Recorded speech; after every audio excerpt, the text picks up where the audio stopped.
Il y a tout juste un an, on vibrait pour les Jeux Olympiques. Anthony, vous êtes un petit peu nostalgique de tout ça. Comme nous tous. En fait, oui, c'est vrai, évidemment. Donc, vous êtes tourné du côté de la Chine ce week-end, où étaient organisés les premiers JO pour des robots, des humanoïdes qui s'affrontent sur une piste d'athlée, sur un ring de boxe. Ça vous a passionné, Anthony? Alors, ça m'a passionné. C'est un spectacle surréaliste. Oui, je vais je vous peux le bien croire. décrire parce que c'est vraiment incroyable. Donc, des humanoïdes avec des bras, des jambes, un cerveau, une intelligence artificielle aussi, qui prennent le départ d'un 400 mètres sur une piste d'athlétisme, qui se battent à la boxe avec des gants au poing ou qui s'affrontent balle au pied sur un terrain de foot. En tout, 500 robots venus, ou plutôt apportés de 16 pays dans le monde, des humanoïdes qui s'affrontent dans toutes les disciplines. Alors on va pas se mentir, quand on voit les premières images, c'est un petit peu titubant. Voilà, ça titube un peu dans tous les sens. C'est pas incroyable. Ouais. Ça tombe un peu. Ça respecte pas toujours les couloirs sur une piste d'athlétisme, mais globalement,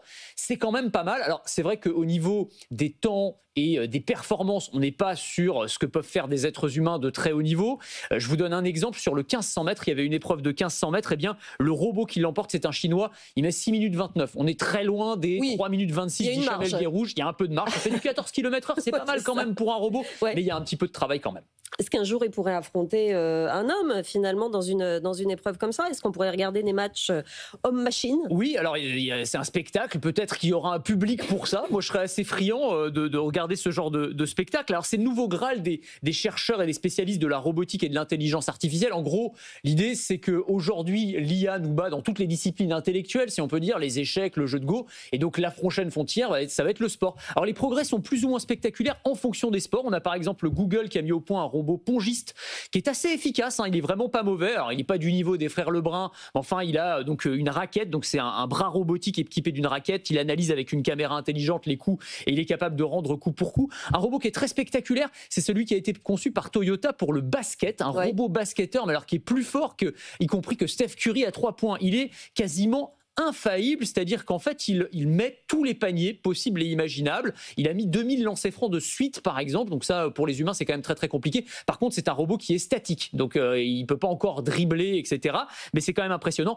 Il faut dire aussi que cette compétition, ces Jeux Olympiques, c'était une vitrine technologique pour la Chine. La Chine qui a mis le paquet sur la robotique humanoïde. Ils ont même fait un enjeu national, un enjeu stratégique qui, pour eux, c'est une révolution au même titre que le smartphone ou la voiture électrique, par exemple. C'est spectaculaire, Anthony Morel, mais est-ce que ça sert vraiment à quelque chose? Oui. Ces jeux, c'est entraîner les robots. C'est un peu gadget, c'est vrai, mais c'est une vitrine technologique pour montrer ce que ces machines sont capables de faire en termes de précision, d'adaptation, d'apprentissage. Par exemple, on va avoir des applications dans le domaine industriel ou dans le domaine médical. C'est-à-dire que toutes ces avancées dans le domaine de la motricité, par exemple, eh bien, on va pouvoir s'en servir pour créer des exosquelettes, des outils qui vont permettre à des personnes handicapées, par exemple, de pouvoir se déplacer à nouveau. Dans l'agriculture, ce qui permet à des robots de se déplacer, de se repérer sur un terrain, on va s'en servir pour faire de l'agriculture de précision et savoir exactement où aller mettre de l'engrais.